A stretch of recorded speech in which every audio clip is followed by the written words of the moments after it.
Okay, hi everybody, and good morning to you. And what I'm going to talk to you about today is developments in machine learning, and I qualified it deliberately by saying some, because inevitably, if I don't mention one that's at the forefront of someone's particular priority area, then I'll trip myself up. But we're hitting the major ones in this presentation. So let me first explain how I'm going to structure the talk. So what I'm going to do is explain where machine learning is at right now and what is working well.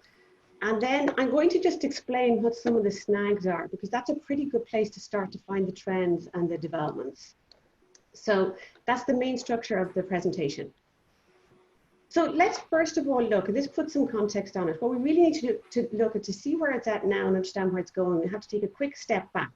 So the first thing I want to look at is if you go back to the timeline where artificial intelligence started, back from the 1950s onwards, was around the area of expert systems, formal logic, that kind of rigid top-down reasoning based on humans identifying rules and coding them into a program, using actual programming language to do direct programming. And that was the kind of expert systems that you saw right through to the 1980s onwards, and they became far less fashionable when they were overtaken back in the 1980s as machine learning started to flourish. And what you moved from then was, instead of encoding human knowledge, it moved over to a data-driven approach. So by discovering that data itself about the problem area you look at has patterns in it that are useful, we, instead of using human-generated knowledge, we started to use data-derived knowledge. And instead of programming the explicit program, we used training. So we had clever algorithms. You feed in data and it determines knowledge that you can reuse again and again. And that's where machine learning came from. Now, within that kind of middle green bubble of machine learning, the next phase of it that really took off from the sort of early part of this decade was in deep learning, which I'm going to look at in a couple of minutes. And that has brought an extra boost in terms of the capability of machine learning and introduced a completely different level, state of the art in certain domains. But it's useful to look at this. The reason I'm bringing in this is not for a history lesson. It's because the future was around starting to combine these two areas, and that's why I mention them now for context. Okay, so again, for context, it's useful to remember why machine learning has grown so big. So if you take the middle of the triangle, what computers are really, really good at is spotting patterns in data. And that's what machine learning is, spotting patterns in data, beyond the capability that we can do as humans. For a well-bounded task, where the data reflects the tasks. Now, the reason machine learning got so big in doing this is a number of things coincide at the same time. On the left-hand side, we have more computing power. You need a lot of computing power to process a lot of data. On the right-hand side, obviously, we had the improved algorithms. So all those different scores of algorithms that we use every day, from the traditional ones like SVM, KNN, and decision trees, and so on, over to the neural net-based ones that emerged decades ago, but became more fashionable in the last decade with deep learning. So the algorithms got cleverer, and up the top, the absolute key enabler was the data. Once the data started to arrive, that meant we had the perfect storm to allow a computer to understand things from data. And just to state the obvious, the two main paradigms, I understand it's a little bit more complex than this, is roughly dividing into supervised learning from labeled data up on the right-hand side, where you've told the algorithm what the data is about, you've told it what you're trying to predict, you put a label on it. And in the second one, unsupervised learning, where you just give it a stack of data and you get it to identify the patterns, possibly under specific conditions, possibly not. Okay, so that's a little bit of background that drives the trend. So where we are today then is, in terms of application areas, machine learning is everywhere. Whether you're explicitly seeing it or not, you are using it. And we know this. It's in social media. It's been used for politics, predictive polling, security, facial recognition in airports, self-driving, advertising, and so on and so on. So we don't need to go through what the endless application areas are. So just a big etc. there on the right-hand side sums it up. We can keep going with the pictures. So in that sense, to date, it's been extremely successful in terms of the extent and proliferation of machine learning and the amount of application areas that are built out. Now, but the thing to remember is, while machine learning is very powerful, it's also limited, and it's in these limitations that we see where the developments are coming. So what I'm going to do is just bring through some of the snags that we hit with machine learning. So one of the things with ML models that it will find patterns, but it doesn't always find the patterns that you think of or that you want. So to give a specific example, over here in the news article is about a system that Mount Sinai hospitals had developed over in the States, and they applied deep learning algorithms, convolutional neural nets, to identify pneumonia from X-rays, something that we're looking at doing soon in the COVID area. And the problem that they had was they got great accuracies when they were using it in the hospitals that they were getting data from. The very typical problem with machine learning, got great accuracies. They did have a difficulty identifying exactly what parts of the variables in the input were driving the predictions. And they did eventually find out when they were looking at why the accuracies were dropping, is that the hospital, that the tokens down in the corner of the scan, small metal tokens, were being used by the machine learning algorithm and being picked up to help it differentiate between different cases. So it was training on patterns and finding patterns that they hadn't even realized. And that was distorting the ability of the machine learning model to be taken out and used on different X-rays that didn't have those scans or where the tokens meant something different. So the lesson from that, there's multiple lessons around generalizability of machine learning, but a core one is explainability is crucial, especially in the medical domain. But anywhere you use a user-facing system, if you have a machine learning model, you have to understand what patterns it's finding, what features it's using from the input. Okay, a second snag is, again, an obvious one, but machine learning models are only as intelligent as the data that they're trained on. You give it data, that's all it knows. And to give some specific examples, in 2019, the National Institute for Standards and Technology in the US tested 200 facial recognition algorithms and found that many of them were far less accurate at identifying black faces than white ones. And the underlying reason, IBM were involved in this as well, is that the largest data sets, public data sets of facial recognition, are biased in terms of the coincidence of different ethnic backgrounds that are in the data. And as a result, the system is only as intelligent as the data it's trained on. And likewise, Amazon had to swap out, they got some bad press around an AI recruiting tool that was showing bias against female applicants. And the reason, again, this is a better publicized one, which is that they were using labeled data from previously successful applicants. They had employed previously more male than females. The system was training up to understand what those characteristics were, and they had the circular problem of perpetuating that sort of bias in the system. So the warning from that, one warning from it, is bias in the data and to watch out for it. It's another problem, still on the theme of only as intelligent as the data it's trained on. A machine learning model doesn't know anything, unless you tell it, it doesn't know anything outside of the data. So if I show this photo of the little boy on the left-hand side, someone either who knows him or another child who doesn't know him, or someone from his class, the sorts of things they'll recognize will be, this is a birthday party. If they know him, they'll say, this is Jake's birthday party. It's his 5th birthday. He's happy because kids love their birthday, and he's about to make a wish and he's going to blow out the candles. Whereas you've got to put that through machine learning algorithms, they're going to recognize the things they've been trained on. They'll know that it's a hat, that it's face. They may be able to estimate the age of the boy, the cake. They may do emotion recognition. They don't understand the overall context. There's a lack of contextual knowledge in machine learning systems. And there's also somewhat of a tendency for multimodal consideration about combining visual and audio and so on. This comes in the literature, but it's featuring more in the deep learning literature now. Combine the sound and the visual one. But if you don't have the data, they won't know anything else. Now, machine learning models often lack common sense, and this gives machine learning and AI in general a very poor reputation. So just to give, again, some specific examples, it's easy to go after the self-driving car case because that's a particularly complex one. But over on the right-hand side here, research has demonstrated that you can fool the AI system that they were training into misreading a stop sign, a crucial sign on the road, by just carefully positioning a small number of stickers on it. It then rereads that as a 45 miles per hour zone.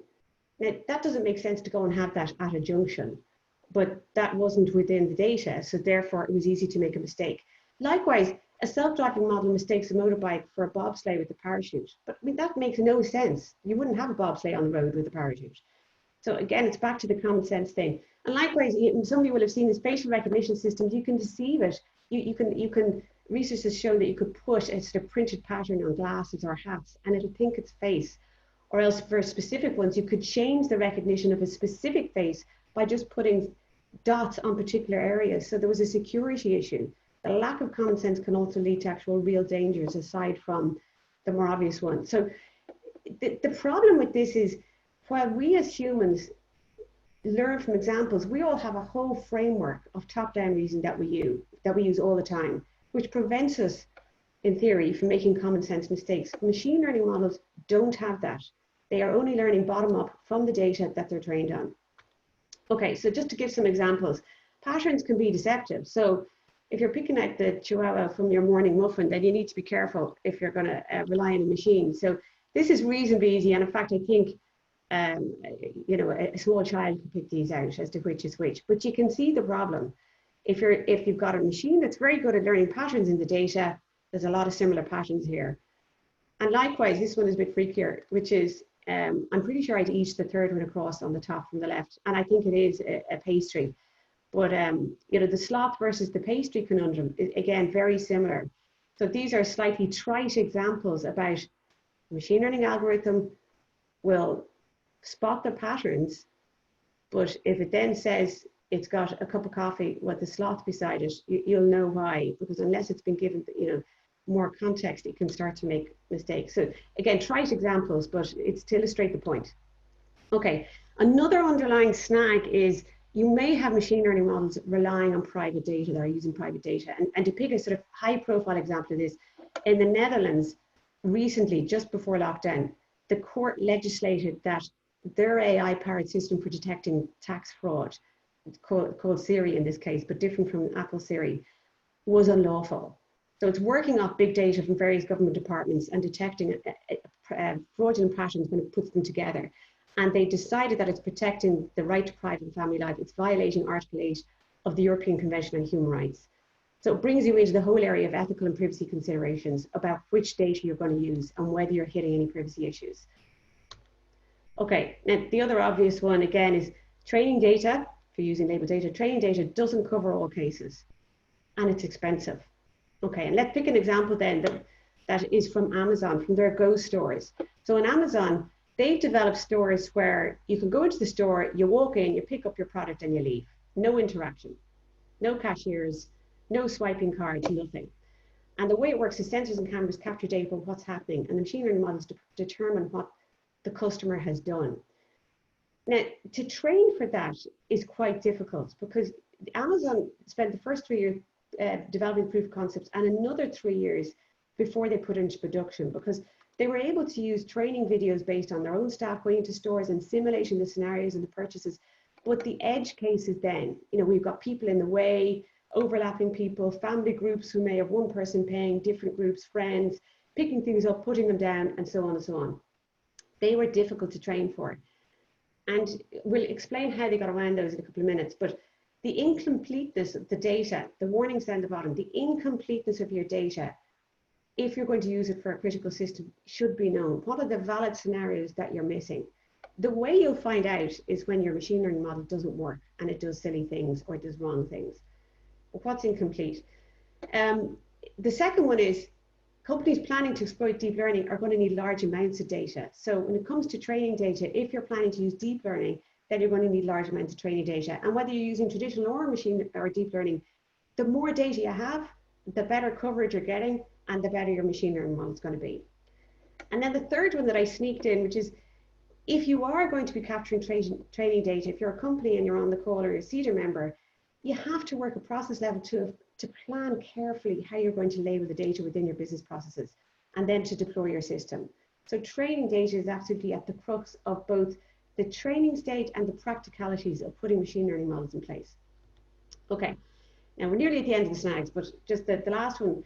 The machine learning models, they do lose intelligence over time. It's like an abrasion that happens over time. And the underlying problem around this is in concept drift.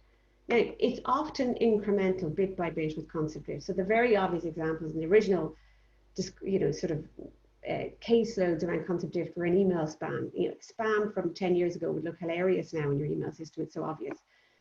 Fraud patterns, fraud detection mechanisms, fraud changes as it's detected. So any system trying to detect fraud or email spam or whatever is going to have to be updated, and that applies. But sometimes you get really abrupt changes, and COVID was a good example. So deep neural nets that were being used for flight terrorism pattern checks suddenly have a stack of one-way flights in the system, which is a red flag. But you were getting that at COVID with people going home and not knowing when they're leaving again. And likewise, facial recognition systems with masks. Suddenly everybody's wearing masks. So what do you do with those when your facial recognition system doesn't have any common sense? So it is not trained on masks. You have to rapidly inject a retraining exercise in order to do that. So beware of static models allow for retraining, and there's a whole, obviously, research area around concept drift and how you can minimize the retraining exercise. Okay, so if you look at some of those, that's not the sort of endless list of what's challenging, but there is a common trend across those, which is reducing the reliance on expensive or hard to get data. How do you reduce that reliance? And how do you reuse knowledge?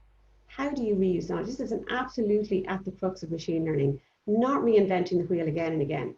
Okay, so if we look at a couple of the trends, so one is hybrid models. The two camps that I mentioned at the beginning of the call, AI camps, machine learning versus the kind of logical reason, human encoded rules. When you combine those, you start to get very powerful machine learning systems that combine both the bottom-up data stuff and the top-down reason that humans use. And this is starting to happen in the research literature. And an example is the neurosymbolic concept learner from MIT, IBM, and DeepMind from last year was first introduced, which is a way without explicit supervision, combining data and top-down reasoning for a model to learn by looking at images and paired questions. So expect to see more of these previously divided two camps combining more in the literature. Now, a second trend or development, which is one that that I'm heavily involved in my own research work, is combining machine learning models with external knowledge. It's related to the first one I just mentioned, but it's slightly different. So combine machine learning models with pre-existing external knowledge sources. So for example, if your model, if you're going to train it on particular classes or particular predictions, is it going to have a need to identify new unseen ones? And what you're able to do then, instead of having to train for all classes, you can expand machine learning models with external knowledge bases to allow models to identify new unseen classes.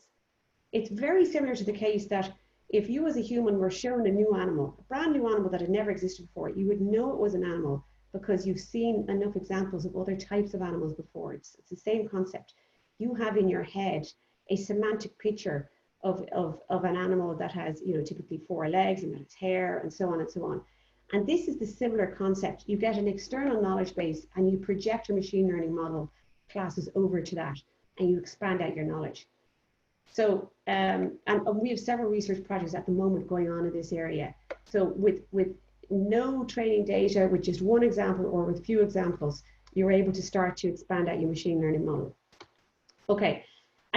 This is so obvious, but I realized that I hadn't put this in and I added it at the last minute. It would be remiss not to mention the ongoing march of deep learning. Now, just for the picture for those who are less familiar with deep learning, the picture says it, which is that in traditional machine learning, after you put in your input data, there's the handcrafted feature extraction that happens to get the best representation of your input into your algorithm. Whereas in deep learning, it does the job of deciding what parts of the input are going to be best used for being useful for the algorithm. So it does the feature extraction as part of the algorithm. The deep part means that there's many layers in it. It's neural network based. And the real research going on in this is really about continuing to optimize on accuracies and speeds for these, whether you're talking about CNNs for images or RNNs for time series, or multi-perceptrons for more general types of artificial neural nets. The big caveats, however, is you need a lot of data. At a minimum, you're looking, if you're starting from scratch, in and around 5,000 samples per class, although a lot of the time you can piggyback on existing models. You're looking at high-performance GPUs, parallel architectures, but we have had dramatic improvements in state-of-the-art in many domains, such as NLP, speech recognition, machine translation, self-driving cars, image video processing, genome, biological applications, and so on. So, but it may be the case if you're a member company that you don't need deep learning because you mightn't have the data, or your problem may be simpler, or you may need something more transparent. A point I put at the bottom of this is that there is a very strong element of transfer learning in deep learning to avoid reinventing the wheel. So for example, public models like AlexNet and BGG are out there for reuse in computer vision. You don't start necessarily from scratch. You can retrain one of their models, and then you need less training data. And likewise, in this domain, for anybody working in natural language processing, you will be very familiar with the language embedding models, such as Word2Vec and the developments around BERT and ELMO, and all those unsupervised language embedding models trained on billions of documents that are reusing NLP.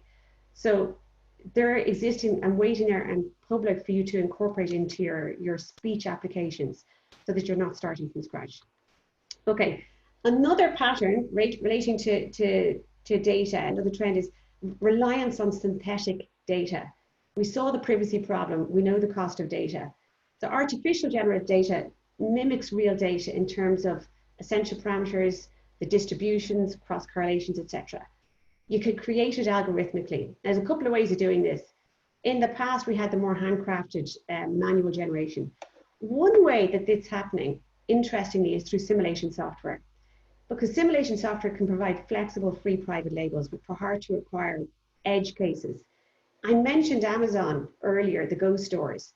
They had the problem about how to simulate the different shopping things. They've used graphic software to create virtual shoppers and unusual and hard to find scenarios.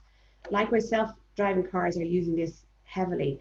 Disaster prediction, recovery, wind farms, environmental models, anywhere that it's difficult to get these sort of, especially visual, video-based scenarios for your training data. So that's one technique. The other one, which is probably of wider use, is GANs, generative adversarial networks, which is part of the developments in deep learning.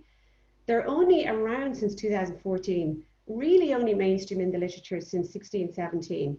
And what they allow you to do is generate extremely accurate synthetic data that resembles real world data.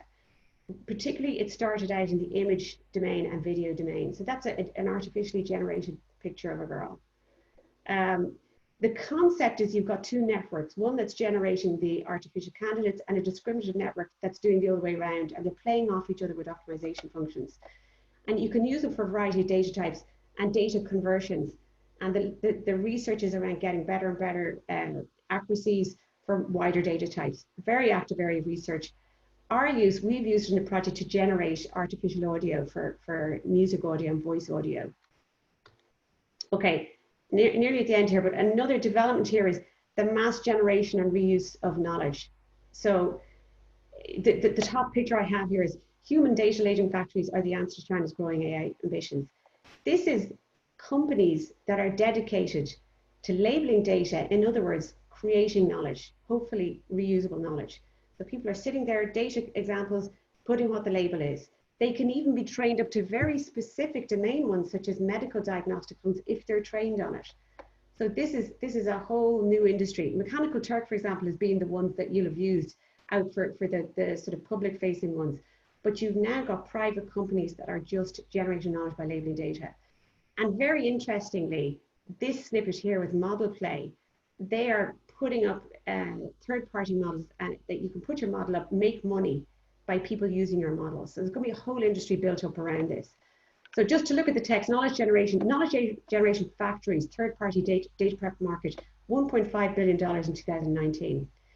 And then owning and selling this knowledge will be key, because we do not need to regenerate machine learning models every time, but we do need to know the gap to what we want. The Amazon Go stores now, they put all the money into that shop and go, but they're licensing that technology now.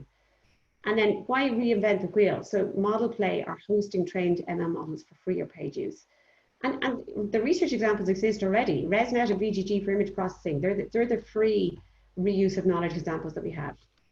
Okay, and then coming towards the end then, the final one that I'm going to explain is the Explainable AI one. Very well established in the literature now. It's right at the fore and center area of research. But for user-facing systems, it's really the end of the black box time. Models have to have transparent decision-making and to some extent, what if on feature input. So the example is a customer who's had their credit card transaction, their credit card approval turned down, and they want to say, why was it turned down? Okay, well, what if my salary was 10,000 higher? Would that work? They have to be able to, the companies have to know their own rules. It's not enough just to know the business rules, they have to know what the model's doing. So that is a real barrier. So for example, to make medical systems usable, if you take the X-ray example, you have to know what it's diagnosing on the image. The doctor is not going to hand over responsibility to a model that can't explain itself. For data scientists, they have to be able to optimize what their models are doing. And to do that, they need to know what's happening with the input and what's going on in the model. Ethical, to trust it. You need to know why it's deciding what it is. Legal, the legal requirement to be able to say why a decision was made to a customer. And then for commercial, to be able to actually say around the what if side for end customers, here's how our model would react in the case that you gave us this information.